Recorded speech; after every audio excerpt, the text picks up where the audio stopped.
Hello and welcome to CX Today. I'm Rhys Fisher, Deputy Editor, and today's session is the big CX update for Cyber Acoustics. I'm delighted to be joined by Thor Mitskog, President of Cyber Acoustics. Thor, thank you so much for joining me today. Rhys, good to talk to you again. Yeah, really looking forward to the chat. So before we jump in and maybe take a look closer at cyber acoustics and some of your solutions, I just wanted to start by asking a little bit about you. So could you perhaps share a bit about your professional background? Sure.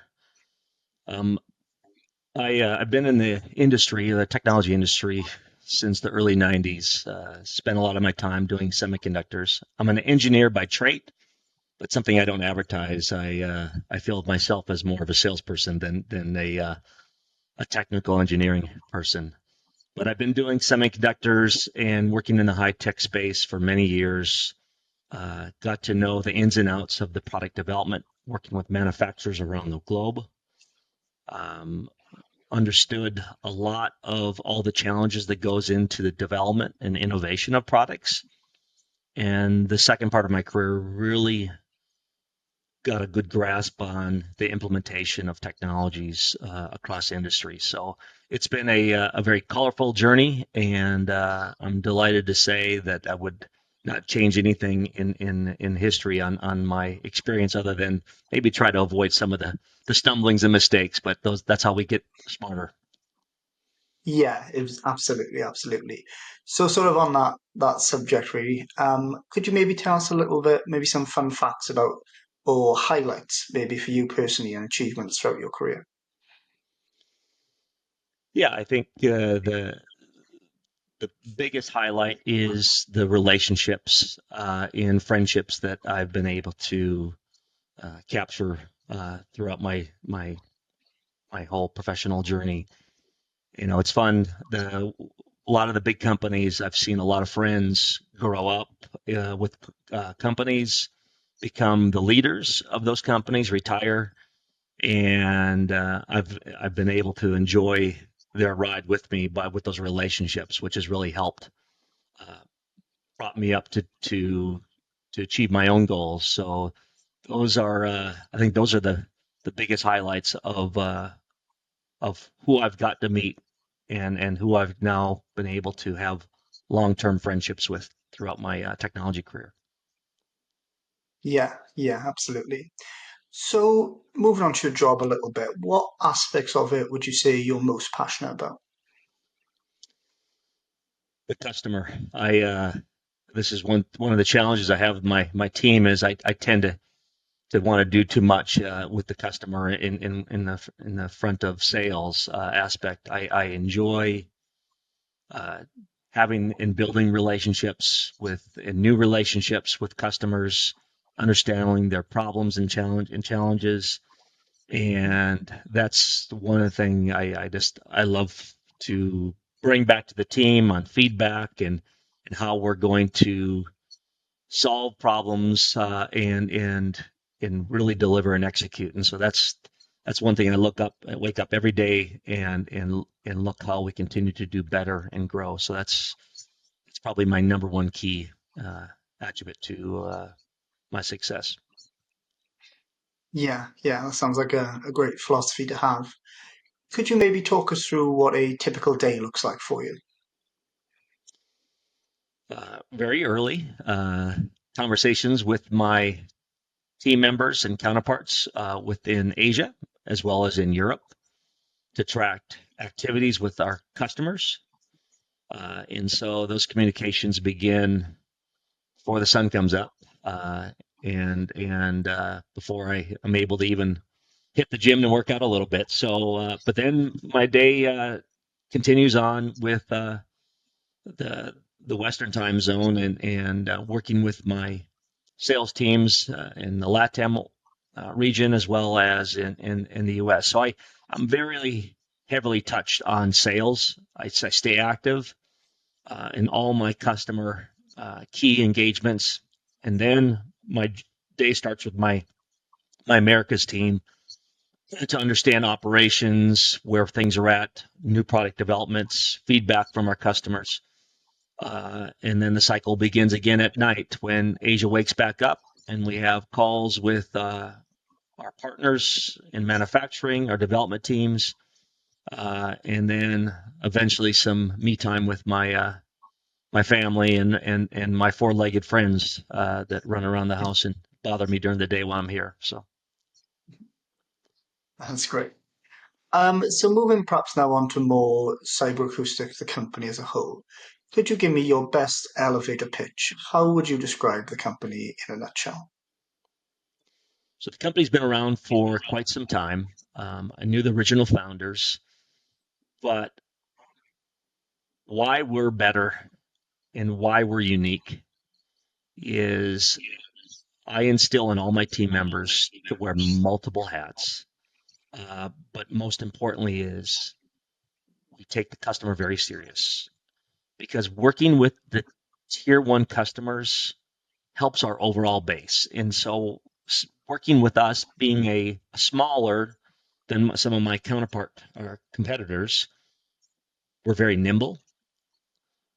Our flexibility allows us to react to your problems and create solutions that will fix your everyday problems. And not always, but we will try if it makes sense for our business. And working with us, we're not just going to bring the value on a competitive edge on whether it's pricing or technology. We're going to bring the support. I've visited many of my tier one customers, their global sites on the call center space around the world. Me personally, I'll drag my sales teams with me and some of my technical teams. You will not see my competitors do that ever. They don't have the ability. And I strive to do that because that's what makes us better. So that's what we've shown and demonstrated to customers. And that's why we have captured the attention of the world leaders in the call center space because of our service capability and how we listen and react. Right. On a similar note, can you maybe discuss your company, the history, the geographical presence, or just kind of the overall size of how you guys are operating? And so the company was founded in the U.S. On the West Coast by some pioneers that brought the first PC speaker to market back in the 80s. And they sold that company to another public large um, audio IO company. And then when their non-compete went away, they started Cyber Acoustics in the late 90s and really focused on U.S. Canada markets, heavily on consumer. Uh, Fortunately, I knew the CEO at the time. I worked with him back in the early 90s to kind of help bring and branch out some of his technologies into some of the commercial space, but it really wasn't their DNA. What they did in the early 2000s is they got into education, and that allowed them to expand their footprint more in the government, a little bit in the commercial space, and that also allowed them to also bridge over to some markets outside the Americas, and they had some business down in LATAM region, and then obviously Europe and a little bit in Asia. So their global footprint was pretty good for a small company back in the mid 2000s. And when I took them over about 5 years ago, um, we used that infrastructure and we doubled down on things that were working in the government education space, and went from about 5 countries they were servicing to now with our call center space allowed us to expand to 62 countries supporting around the world.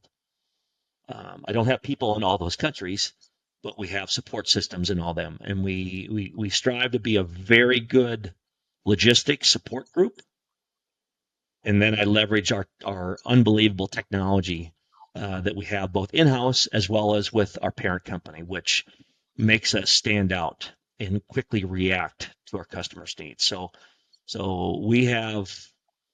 I took them over during the pandemic, which we all know was the wild, wild west with get your hands on any type of peripherals.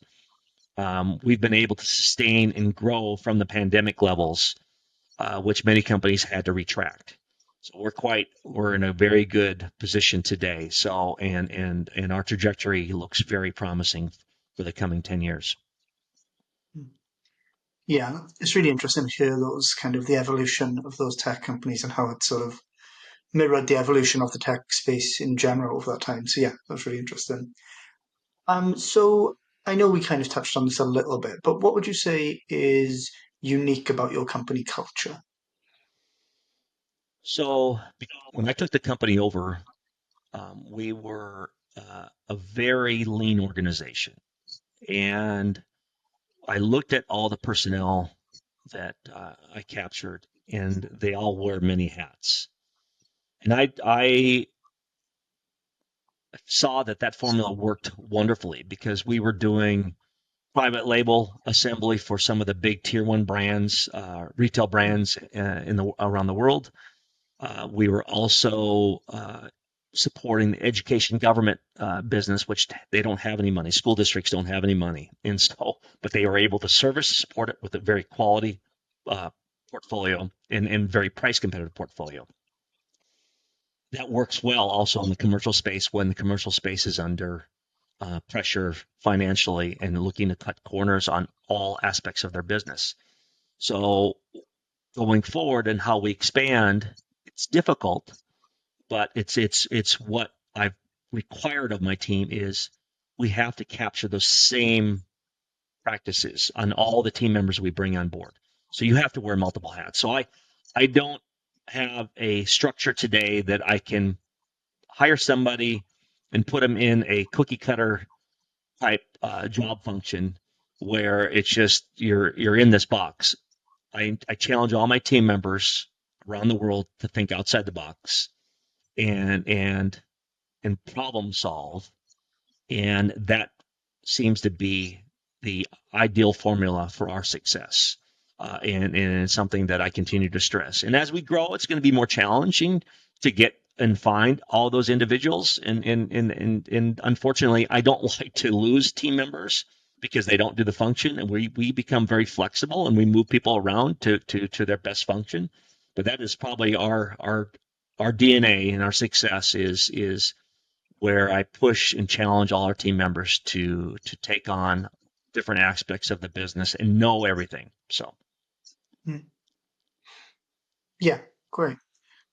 Could you maybe now talk to us a little bit about how Cyber Acoustics approaches the market? Could you describe your partner ecosystem and go-to-market strategies, for example? yeah, great, great. We try to look at where our successes are and how we can expand on those. And if we have run out of opportunity of growth within those, we have to then look at what's our next area of focus. And so when I took the company over, as I mentioned, one of our biggest pillars was education for our revenue, and it still is a big portion. We took education. We said, look, how can we expand education outside the Americas? U.S. is leading the way with deployment of devices, tablets or Chromebooks to the students almost on a 1-to-1 ratio, where many countries around the world don't have that same or didn't have that same type of adoption. It's coming fast in some of the Europe locations, Asia. There's some countries that are investing, and even Latin America. So I looked at education. I said, okay, we should now start looking at all these other countries, and we've had good success in one LATAM region, and we're getting good traction now in parts of Europe. So I'm quite excited about where education goes on the on the customer service space, which was something that we had never been in which we looked at the use case of how our products could be applied in the customer service space. Is they're harsh environments. Their agents are working with uh, a headset that can get abused, banged around, and almost stretched and chewed on, just like a kindergarten through 12th grader would do in the education space. We said, look, that's the perfect customer for us. We already service them. They're just a little bit older, and it's a different and a little bit of different environment, and they have some other things that are important. And so we looked at the customer service industry as the next big growth pillar for us. And we're new to it. We're very new to it. Only a couple years in, but we looked at our current portfolio. We looked at what was needed to address problems that customer service companies were facing, and we quickly adopted our portfolio to solve problems. And that's been how we develop our product ecosystem, as well as our customer sets, to make them complementary to each other. And now that's now stemmed into another opportunity for us to service back office. And everything that we've done, because of our listening and customer facing feedback, it's now been, hey, can you do this now? We're getting those types of questions from our customers. Can you support our back office needs? Can you develop this? And we don't do it all, but we always look at what those requests are, and we weigh what that opportunity is and decide if we're going to go forward or not. And if we do, we're all in, and we don't do it half-assed, as I may say, but we take it very serious, and it's been our I think a recipe for our success. Yeah, that's great. So, sort of leading on from what you discussed there about kind of growing a more global customer base, who would you say typically buys your products or services? Can you maybe outline your ideal customer profile and the tech buyer persona that you work with? Yeah, so as I mentioned, the two big um, categories or pillars of customers are education, so K through 12, as well as the customer service industry, the call centers, the BPOs. Those are our two big focal points for the company. And the many call centers in the past have viewed the headset, and the same applies to education. A headset's just a tool, call it a pencil, that you need to do your daily work, and they don't put a lot of value on it. And from my experience in history is, software's great. It continues to evolve, and we see all these cloud applications and AI. But it's always been a common theme is if you can do it in hardware, do it in hardware, and eventually software will just make it even better. And so we took the approach with our portfolio, for the customer service industry, to say, what are your problems? And whether it's training of new agents, or dealing with severe background noise, because different hybrid environments or facilities became noise, we went to go solve those problems. And those problems are sought by the procurement teams, because they get pressured for cost, and having to address it with different types of tools. So the buyer that looks at our products from a procurement standpoint says, look, I'm paying all this money for all these extra machines to pipe in white noise to cancel background noise, or I'm having to pay for these external softwares to reduce background noise. Do you have something that's better? And the IT person, they have to implement all these technologies. They have to manage the software licenses. They have to manage the machines, the white noise machines. So the IT people like us because we simplify their everyday technology, including on training new headsets, that they use some old legacy technologies that are costly. There's many SKUs involved, where we have some new patented innovation that solves the IT person's headaches. and the procurement person, they love us because we save them all this money and cost. And it's just building the awareness. And once they see what we do with new customers, they're like, oh my God, when can we sign you up? And so that's the reaction I live for and love. And if we don't get that reaction, we want to know why. And so that's really who we service, that's buying our products and our services is we're solving the problems and the headaches for IT professionals within the call center industry, as well as the procurement teams. Perfect. So moving on to maybe talking more specifically about some of your solutions, what would you say are your key products and technologies? What features make them relevant in today's business environment?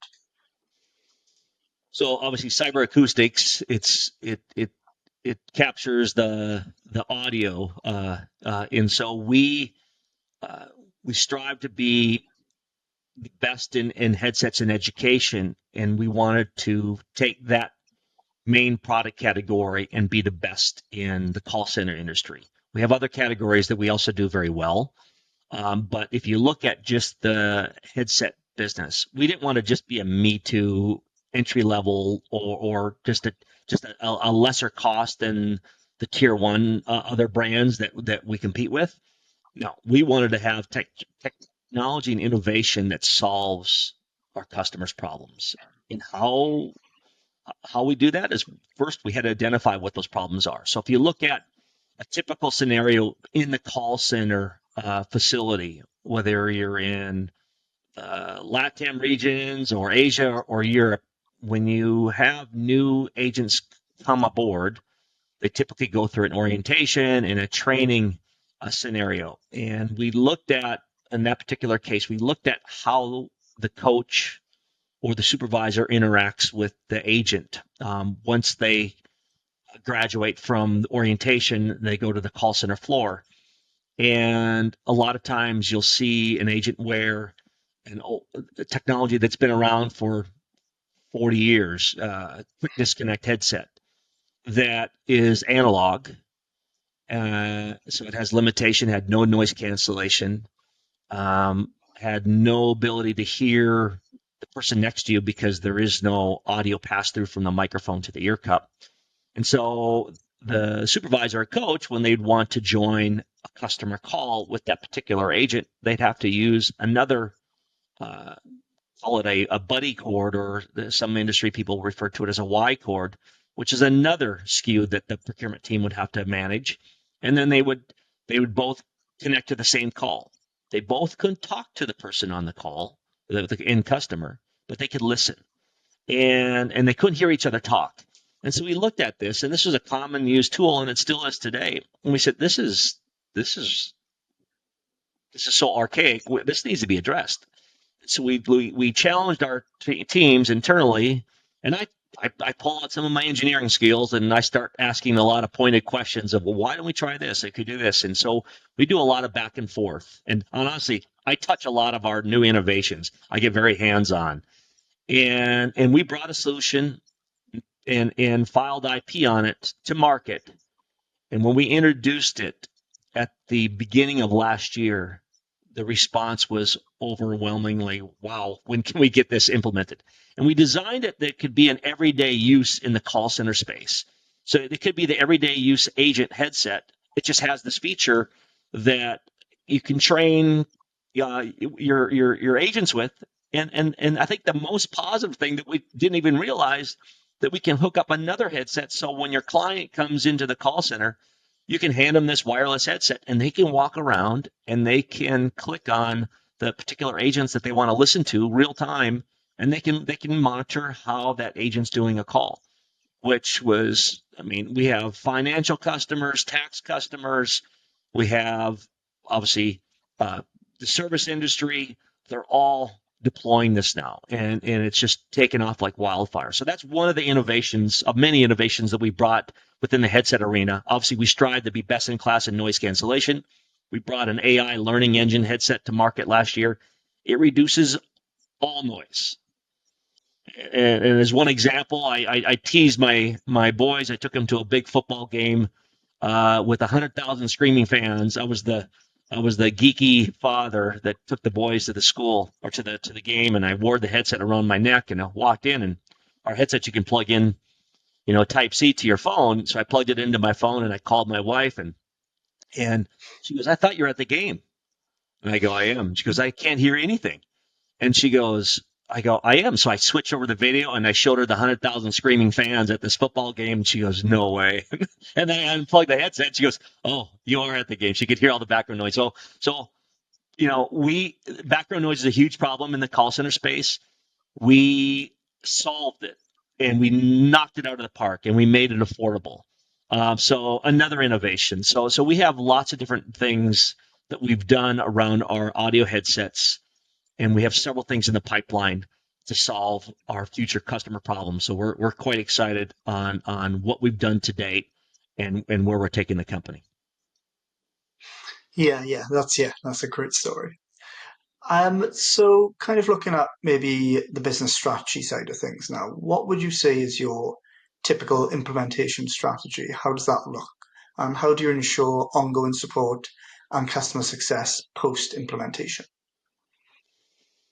Yeah, so you know we quickly learned when we first got into this call center space post pandemic, and we launched our first product, which was an entry level headset. It got attention because of cost, right? But honestly, if you asked me 2 years ago, I would never wear a headset. I hated wearing headsets, and so the headset that we launched, it was not comfortable. So so of course, we launched it. The procurement teams loved it because it saved them dollars right away, and the mic performance was pretty good. It was pretty good, and it solved problems. But headsets are very personable, and as you know, not there's not one size that fits all ideally, and so you have different head shapes. I got a big fat head, and there's people that have narrower heads, and sometimes you don't have any hair on top of your head, etc. And so all these things come into play with a headset. And so when you make an employee change a headset, they sometimes become not compliant. And they say the headset doesn't work. And that's not the reality. Headset doesn't work for them because they think it's uncomfortable. So those things are very sensitive to me because I try to please everybody. And so the importance of just getting and closing the customer, that's a high priority on my list. More importantly is I want that customer to come back. I want to grow with them. And how to do that is to make sure as many, if not all, team members that we're deploying stuff to, they're happy with the solution.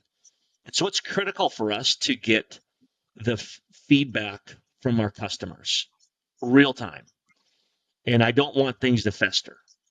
Um, I've seen it throughout my career when you let things go the wayside and you don't take it serious, the end result is not good. That it leaves that scar. Everybody remembers bad. They tend not to remember good because if it's good, they said, "Oh, it's great, just keep on going." And they don't. But anytime a bad thing happens, they remember it. And so I want to avoid bad. And so when things percolate up, doesn't matter what region of the world, we either fly somebody out to that location, get them on the phone, but we want to address it. And so the comfort thing was key to me because I hated the headset that we had. So we went through like 6 iterations real time. We worked with our clients and they said, "Look, we're going to make these running changes. Are you okay with it?" I said, "Yeah, no problem." So we just rolled them in, and they weaned through headsets that were not as comfortable and kept on making changes to softer headbands, to larger ear cups. This is on our entry level products. And then I said, "Guys, I want a headset that I'll wear." And so I looked at competition, and we don't try to reinvent the wheel. We have other competitors that spend a lot of time in R&D, and we have a lot of our technology partners that spend a lot of R&D. And so we look for ways to make a solid performing headset that had great comfort that even the boss wanted to wear. So we did it. We launched a product that I knew I liked. So then I could be even more passionate about selling it. And I wanted to have the best in class noise cancellation. I didn't want to be, I was told by a large financial company out of New York, said, look, don't bring me Me Too stuff. And I was very, passionate. I said, fine. I go, Me Too doesn't mean that your current Me Too that you have today is servicing you well, but I'll go prove you. I'll prove you wrong. And so I brought him innovation. I brought him the best noise canceling headset in the world, the most comfortable headset. And obviously I already had the service piece that I know I can do a better job than his current guys. And so we did that. And that's kind of what we stress on the post implementation of products is we have to make sure that the customers are happy. And if they're not, we need to understand why. So I can't always keep procurement happy because they always want continued cost cutting, but I keep them happy at the start, and I'll continue to do my best to bring costs down. I don't like to raise costs up, and I know there's big things going on with scares of potential tariffs, with all the challenges in the political world. But we have lots of different mitigation plans with different factories around the world, and I'm willing to tighten our belts when we need to, so to avoid passing these things on. So these are all things that we take in consideration with being customer relationship as our number one priority. So this next question will be sort of in two parts. So first part was what topics are currently dominating your conversations with customers and partners, and the second part is what are they most interested in or curious about, and what challenges are they facing the most? So obviously AI is the dominating comment that comes up in any customer, any news release. AI is always the top of the list for topics, right? And for us, we leverage some AI. Obviously, I mentioned on noise cancellation, and we have some interesting things on the horizon that will further complement our hardware, where we can implement real-time changes to the communication of the agent um, through our headset, and not have to worry about the, anything running in the cloud, which is a high desirable. For us, we kind of sit in the background though, because headset's not going away. The agent's not going away. The agent's getting smarter with more tools to their disposal to better the conversation or to better the navigation of the client that's calling in for support, to know that they're talking to the right persons to answer their specific questions. So the efficiencies have gone up uh, tremendously. So from our view, from an audio side, these conversations today is we'll always continue to look to improve and simplify IT's support for the voice from the agent, and whether that's in the training of the agent or with cleaning up the agent's background noise, or helping the agent be more clearly understood, whether they're speaking English and they're from another country, and there's some hard to understand their particular English. We have some tools that are coming that will complement in hardware that we're quite excited about. And again, we know all these companies are spending and investing a lot of money in AI tools for their own house. So sometimes we, being a headset provider, become less of the topic of the conversation. And so, but we're necessity. So, and so, we're not the top priority with a lot of them today. Other than they know they need it, they need to cut cost, and they need to solve problems, and so we are able to have and continue to get those conversations.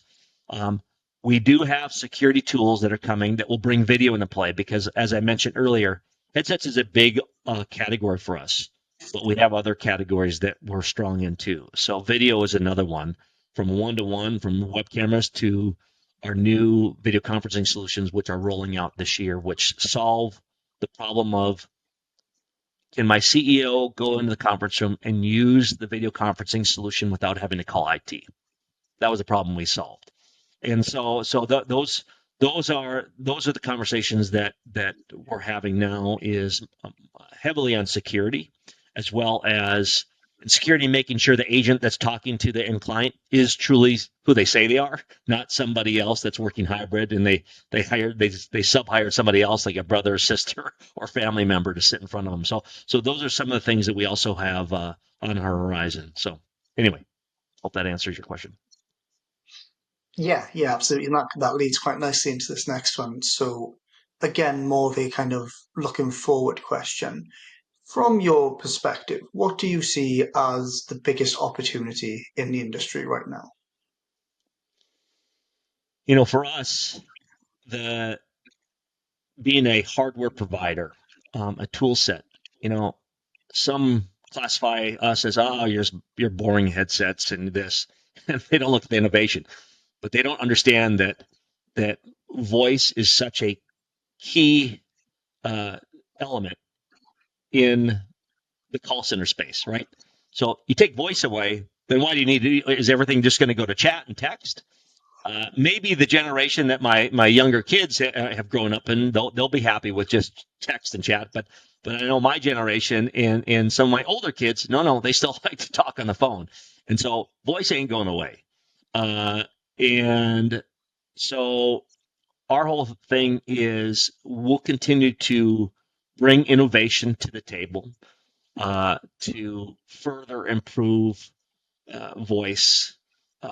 And some of the crazy technologies that are on the horizon will even help some countries that are lacking with support. So I'll use Japan, for example. Japan, how many countries outside of Japan does their population speak Japanese as a second language?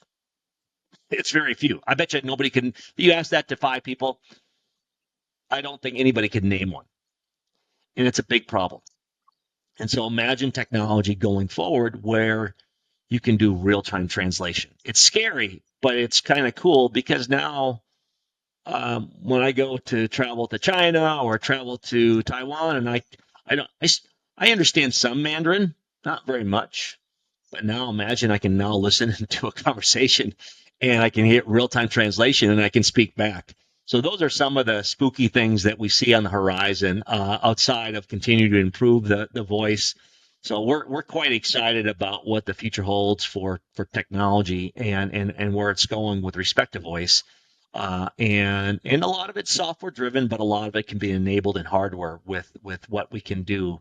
So I think it's a balance and a complement to both, and we're well positioned and aligned to address that and expand our expertise in the call center and education space, to the commercial, more in the commercial space. And one thing I should comment, and I look at education, right? It's very important to me. And I was just at an education show in the U.S. a couple last day ago, and I see the challenges within the schools around the U.S.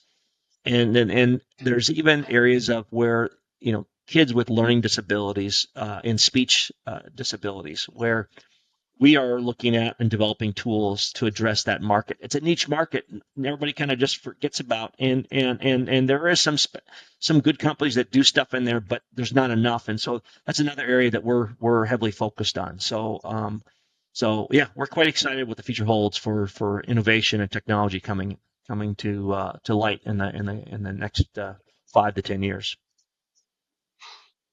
Brilliant. I think it's a really nice place to leave things, actually, and that's been a really, I think, insightful kind of run through of what Cyber Acoustics does, where it came from, what it's looking to do moving forward. So yeah, thank you so much for joining me today, and yeah, thanks for that chat. Thanks, Rhys. Appreciate it. Have a good day. And also a big thanks to our viewers for watching. If you enjoyed this, please like and subscribe to the channel and keep an eye on cxtoday.com for more stories like these. Until next time, thanks for watching.